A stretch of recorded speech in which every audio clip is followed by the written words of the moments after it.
England में गृह युद्ध के बारे में आज हम बात करेंगे। सबसे पहले हम देखेंगे गृह युद्ध की पृष्ठभूमि क्या थी। इसकी पृष्ठभूमि विस्तृत पृष्ठभूमि थी। ज़्यादा लंबी अगर चर्चा करें तो विषय से हटना हो जाएगा, इसलिए संक्षेप में गृह युद्ध की पृष्ठभूमि पर बात होगी। गृह युद्ध के कारण क्या थे जिनके कारण यह गृह युद्ध घटित हुआ था, उस पर विचार होगा। राष्ट्र का विभाजन दो गुटों में हुआ, उसके पश्चात ही गृह युद्ध प्रारंभ हुआ था। कौन कौन से पक्ष थे और उनके साथ किस दल के लोग या जनता किस प्रकार से थी, इस पर बात करेंगे। फिर गृह युद्ध का प्रथम काल, उसकी घटनाएं क्या थीं, किस प्रकार से युद्ध की घटनाएं हुईं, और अंत में गृह युद्ध का द्वितीय काल और उसमें कौन सी घटनाएं थीं, इस पर हम बात करेंगे।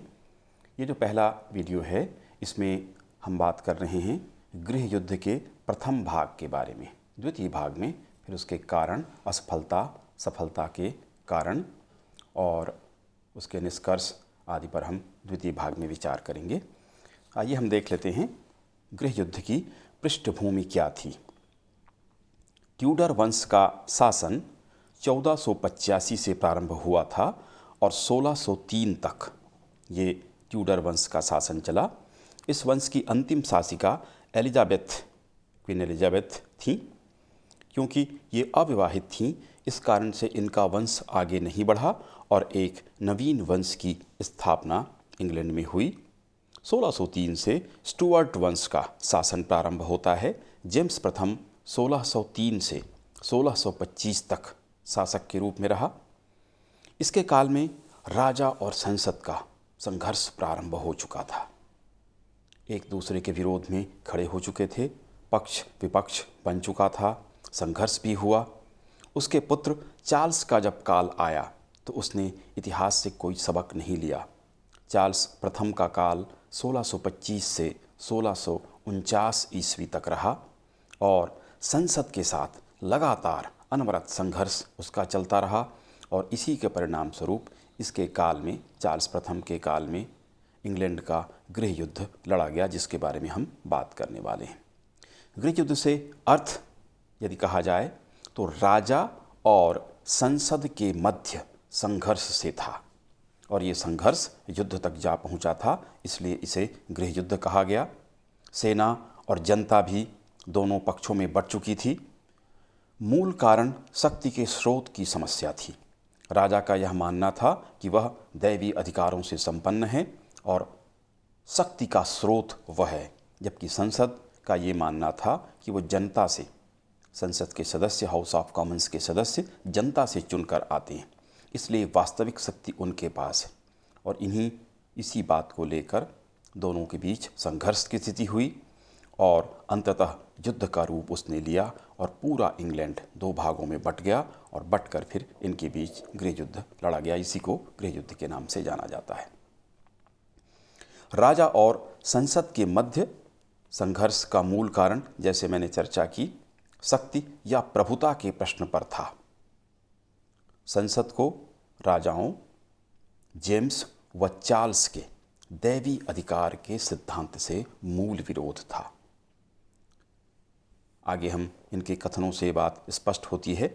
जेम्स प्रथम ने कहा था, मैं जनसाधारण के हितों को ध्यान में रखकर शासन करूंगा। जब यह शासक बना तब उसने कहा था कि मैं जनसाधारण के हितों को ध्यान में रखकर शासन करूंगा, किंतु जनसाधारण की इच्छा अनुसार नहीं।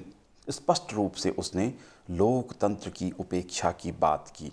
स्पष्ट रूप से उसने दैवी अधिकार के सिद्धांत की, राजा स्वयं शक्ति संपन्न है, उसे जनता से कुछ पूछने की या उसके मत को लेने की आवश्यकता नहीं है।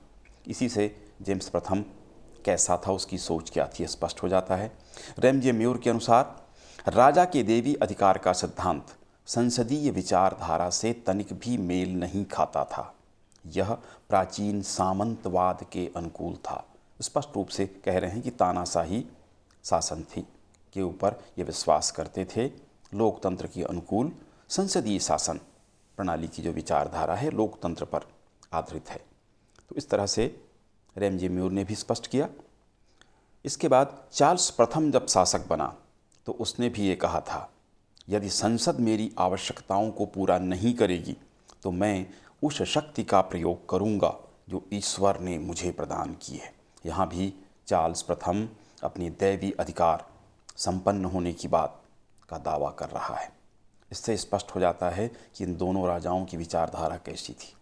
अब हम देखेंगे गृह युद्ध के पीछे कौन से कारण जिम्मेदार थे। पहला तो स्पष्ट ही है, प्रभुता का प्रश्न था। कौन प्रभुता संपन्न है, शक्ति का स्रोत कौन है, राजा अथवा संसद। ट्यूडर वंशीय राजा स्वेच्छाचारी थे।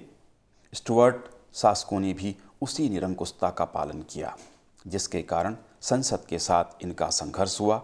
जेम्स प्रथम और चार्ल्स प्रथम भी राजत्व के उसी सिद्धांत पर विश्वास करते थे जिस पर ट्यूडर राजा विश्वास करते थे, और इसी के कारण प्रभुता को लेकर संसद का मानना ये था कि वह शक्ति का स्रोत है, क्योंकि वह सीधे जनता से संबद्ध है, जबकि राजाओं का कहना था कि वो दैवी अधिकार से संपन्न हैं। ईश्वर ने उनको अधिकार दिया है, न कि जनता ने, और वो शासन करने के लिए ही उनका जन्म हुआ है। तो ये प्रभुता का प्रश्न था जिसको लेकर गृह युद्ध हुआ था। राजा के देवी अधिकार का मत, इस पर भी हमने बात की। जेम्स प्रथम कहा करता था कि राजा तथा ईश्वर में इतनी समानता है कि यह कहना उचित है कि राजा ही ईश्वर है या राजा ईश्वर ही है। यानी उसने ये कहा कि राजा ईश्वर के समतुल्य है। तो ईश्वर के आदेश को जिस तरह से कोई नकार नहीं सकता, उसी प्रकार से राजा के आज्ञा को भी कोई नहीं नकार सकता, ये उसकी मान्यता थी। तो ये राजत्व का दैवी सिद्धांत था। संसद ने इसको चुनौती दी और इसी के कारण संघर्ष हुआ, क्योंकि संसद का ये मानना था, और वास्तव में बात सत्य भी है, जनता जिसको चुनकर भेजे वास्तव में शक्ति उसके हाथ में ही होती है। लेकिन राजा दैवी अधिकार के सिद्धांत को मानता था कि उसको शक्ति ईश्वर ने प्रदान की है। इसलिए टकराव की स्थिति निर्मित हुई और गृह युद्ध लड़ा गया। राजा की निरंकुशता, जेम्स प्रथम, चार्ल्स प्रथम दोनों के द्वारा निरंकुश शासन की स्थापना की गई। कोई उन पर नियंत्रण नहीं कर सकता था, जिसे संसद ने चुनौती दी। चार्ल्स प्रथम ने मजबूर होकर, क्योंकि वह अपनी तानाशाही कायम करना चाहता था, संसद का अधिवेशन बुलाना ही बंद कर दिया और 1629 से 1640 तक 11 वर्षों तक इसने अपना व्यक्तिगत शासन स्थापित किया। किंतु लगातार होने वाली परेशानियों के कारण अंततः उसे झुकना पड़ा और फिर से संसद का अधिवेशन बुलाना पड़ा। इस तरह से राजाओं ने निरंकुशता की नीति अपनाई और इसी का विरोध संसद को था। इस कारण से गृह युद्ध हुआ। जनता को भी इससे बड़ी तकलीफ थी। राजाओं का चरित्र, जेम्स प्रथम का चरित्र जिद्दी और हठी था। विद्वान होकर के भी वह संकीर्ण बुद्धि वाला था। चार्ल्स भी अपने पिता के समान था, यद्यपि यह कम बोलने वाला था, कम बात करता था, लेकिन जिद्दी था। जो बात उसने कही उसी पर वह टिका रहता था, अडिग रहता था, कायम रहता था। इस कारण से विवाद की स्थितियां निर्मित हुईं। धार्मिक कट्टरता और दंभ की भावना उसके भीतर थी। तो इस तरह के चरित्र के ये राजा थे।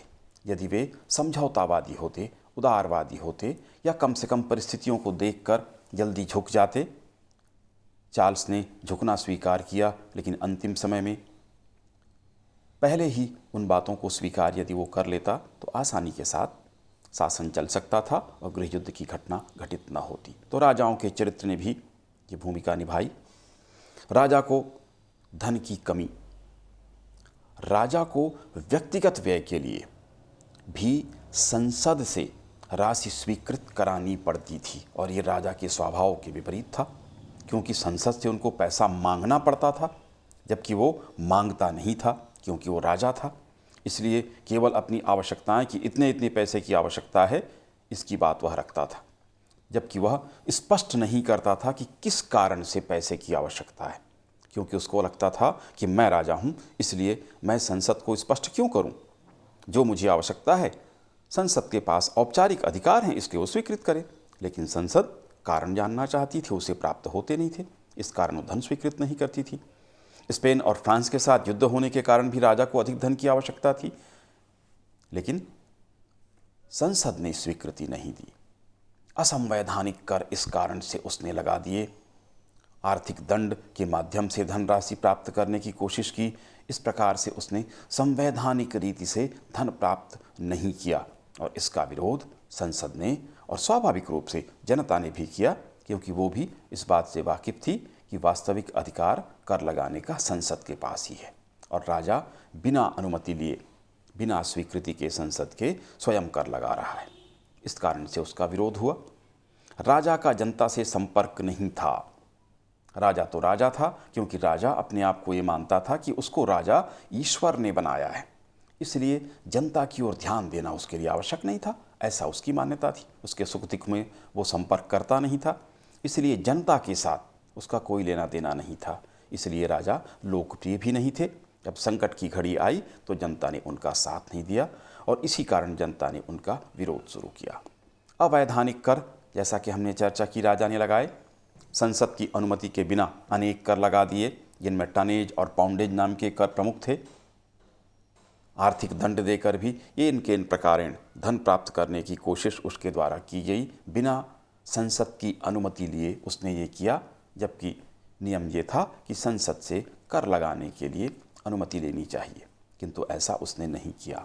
इसका विरोध संसद ने और जनता ने किया। धार्मिक प्रश्न भी खड़ा था।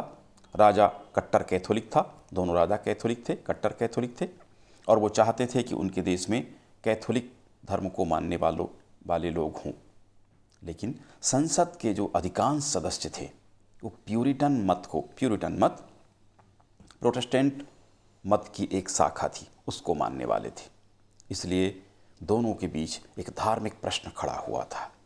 संसद जो थी वो प्यूरिटन मत या प्रोटेस्टेंट मत की समर्थक थी, जबकि राजा कैथोलिक थे। स्वाभाविक टकराव इनके बीच था। सामाजिक विभेद, राजा के साथ सामंत वर्ग था, धनिक वर्ग और विलासी वर्ग राजा के साथ जुड़ा हुआ था, उच्च वर्ग के लोग उसके साथ थे।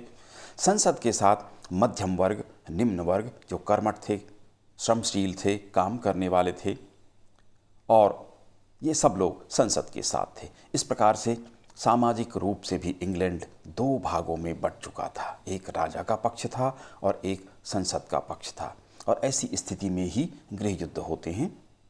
तो वैसी स्थितियां वहां निर्मित हो गई थी, इस कारण से गृह युद्ध हुआ। संसद के विशेष अधिकारों का राजा के द्वारा हनन किया गया। एक तो संसद का विशेष अधिकार था, वह कर लगाने की अनुमति देता था। राजा के व्यक्तिगत खर्चे के लिए, परिवार चलाने के लिए, महल के खर्चे के लिए भी राशि की स्वीकृति संसद से ही लेनी पड़ती थी।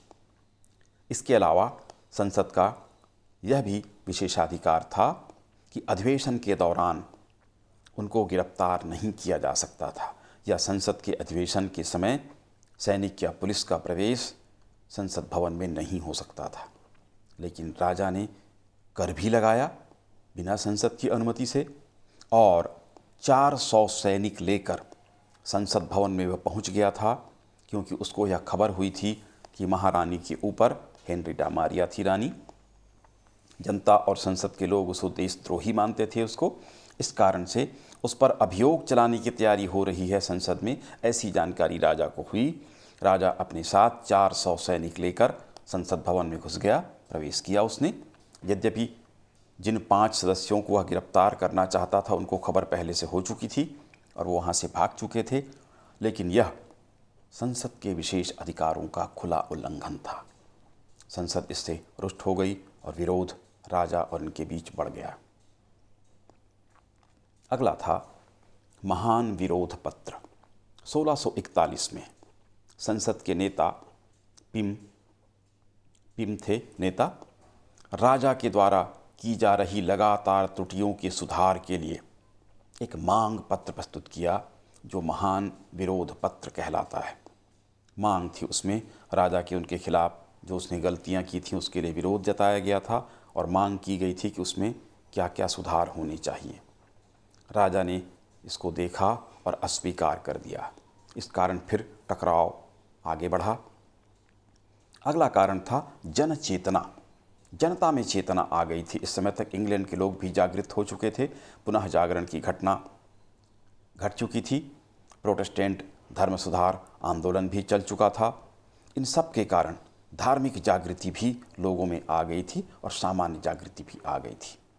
इस कारण से उनके द्वारा राजा की निरंकुशता और स्वेच्छाचारिता का सीधा विरोध किया गया और संसद के पक्ष में ज़्यादातर जनता आ गई, क्योंकि वे जो अधिकार चाहते थे, जनता जो अधिकार चाहती थी, उसका पक्ष संसद लेकर लड़ रहा था। तो जन चेतना के कारण भी, जागृति के कारण भी संसद के पक्ष में लोग आ गए और दो गुट तैयार हुए, जिसके कारण गृह युद्ध हुआ। सम्राटों की असफल विदेश नीति। वचन देने के बावजूद प्रोटेस्टेंट देश था डेनमार्क, उसको सहायता नहीं पहुंचाई गई, जबकि उसको वचन दिया गया था कि उसको सैन्य मदद, आर्थिक मदद दी जाएगी, लेकिन ऐसा नहीं किया गया। स्पेन के कैडिज बंदरगाह पर आक्रमण किया गया, जिसको स्पेन ने असफल कर दिया।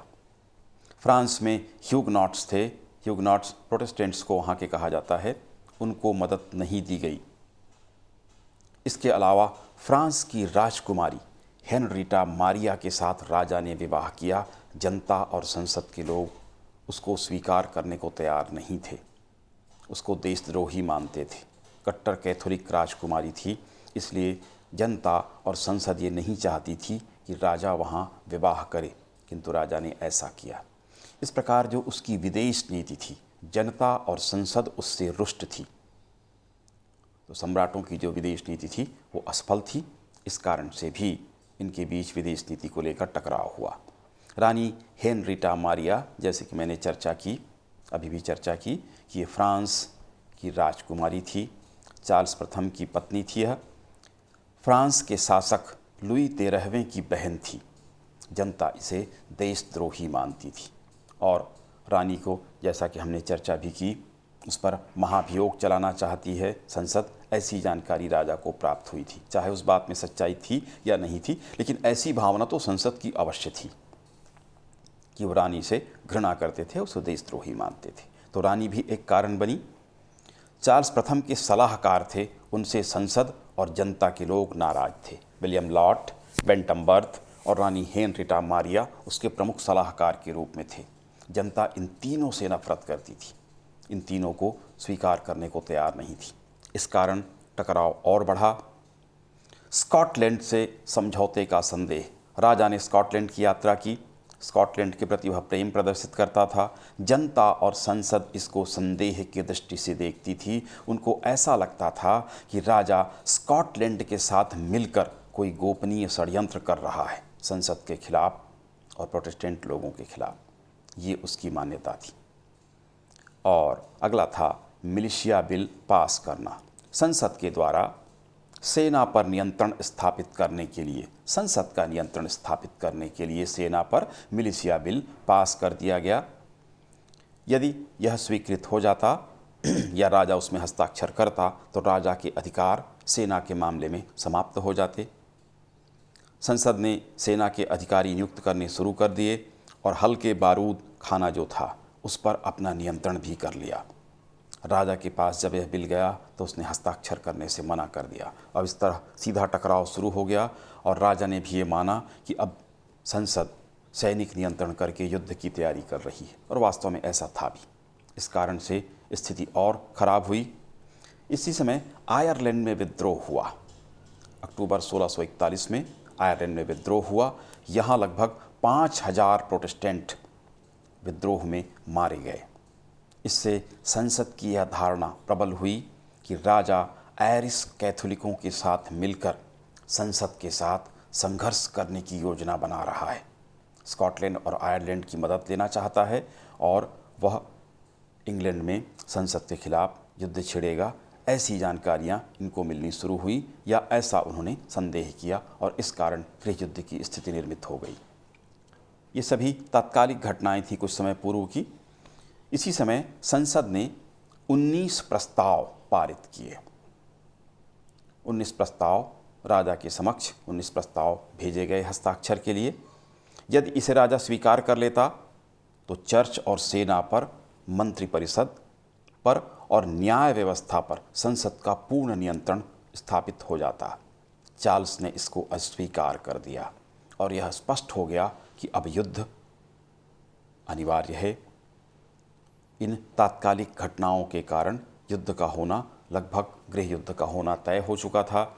इसी के कुछ समय पहले संसद के विशेष अधिकार का इसने हनन किया था। 400 सैनिक लेकर वह संसद भवन में चला गया था। ये सभी तात्कालिक घटनाएं थीं।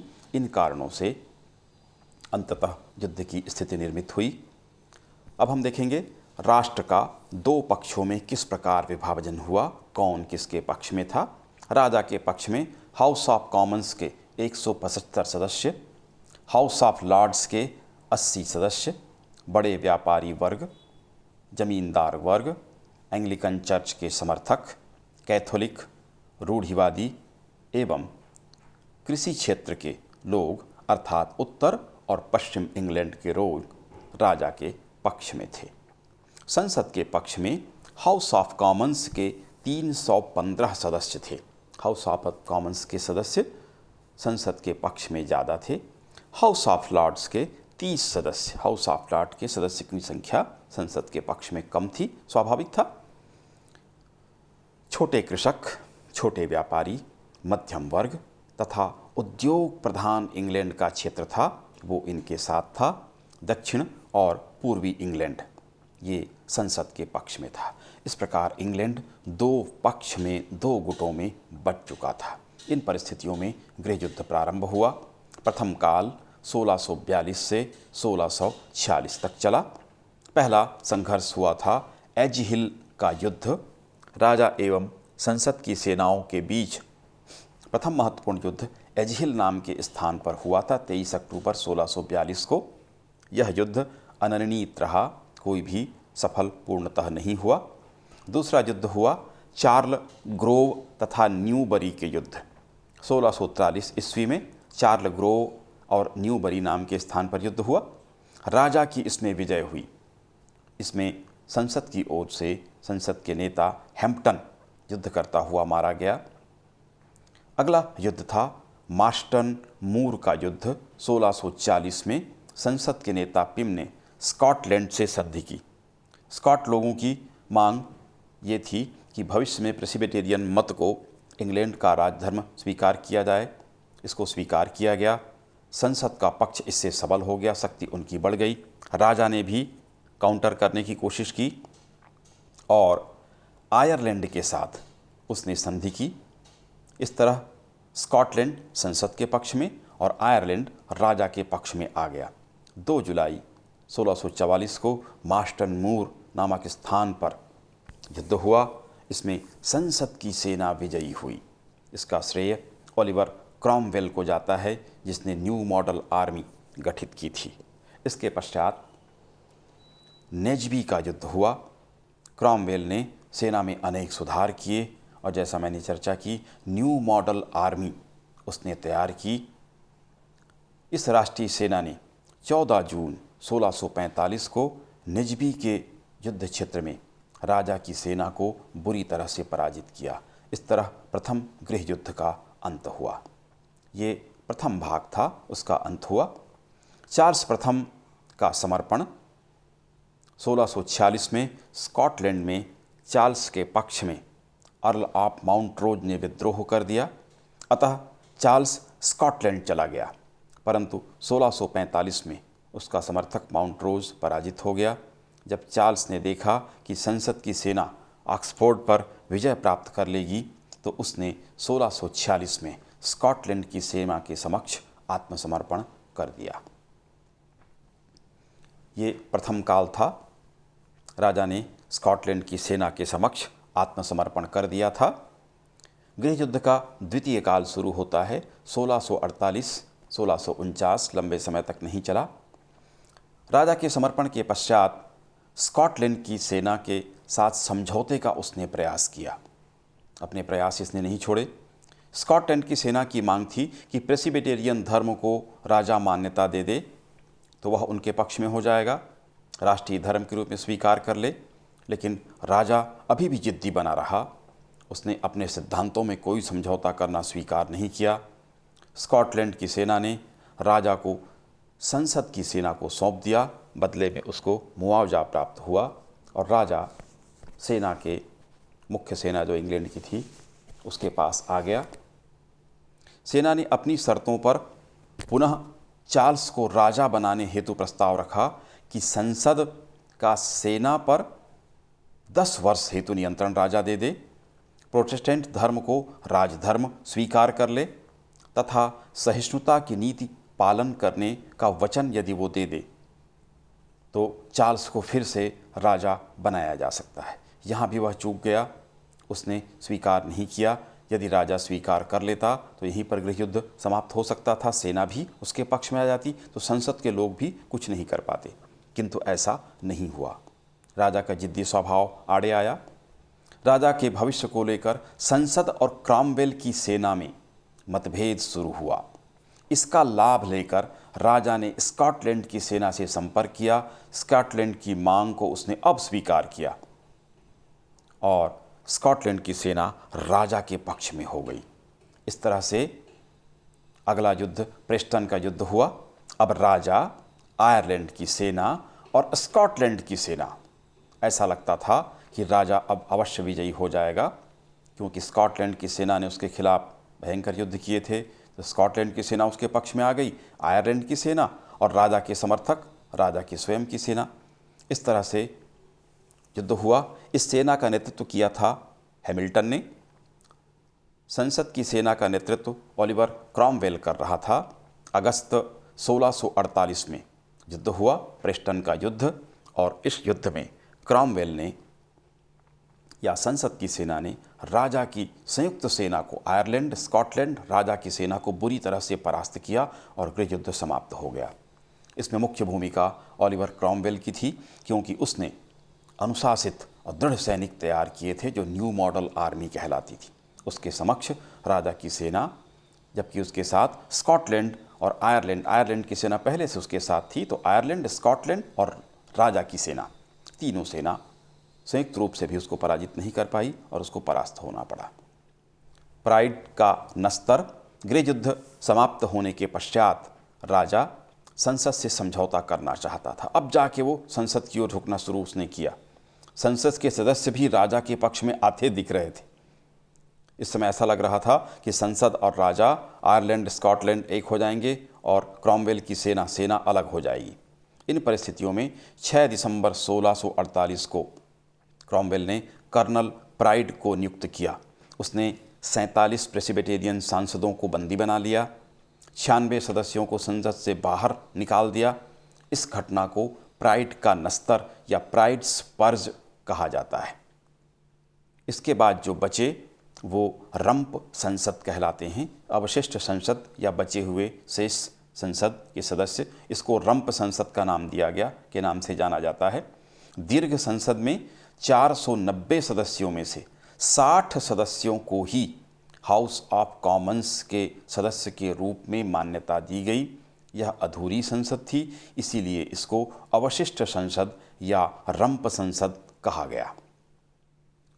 चार्ल्स प्रथम को मृत्युदंड। रंप संसद ने राजा के खिलाफ मुकदमा चलाने का फैसला किया तथा एक विशेष न्यायालय भी उसके द्वारा स्थापित किया गया। राजा को आज्ञा दी गई कि वह वहाँ उपस्थित हो, किंतु राजा ने रंप संसद को ही और उस अदालत दोनों को अवैध करार दिया और उपस्थित होने से मना कर दिया।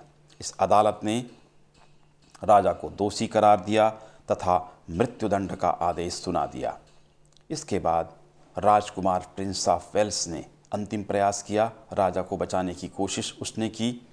राजा का हस्ताक्षर कोरे कागज पर हस्ताक्षर कराकर पूरी शर्तें संसद उस पर लिख दे या सेना उस पर लिख दे और राजा उसको स्वीकार कर लेगा, ये कहकर उसने ये पत्र भिजवाया। लेकिन उस पर न तो अदालत ने, न संसद ने, न सेना ने, किसी ने उस पर कोई विचार नहीं किया और 30 जनवरी 1649 को चार्ल्स को मृत्युदंड की सज़ा या मृत्युदंड उसको दे दिया गया।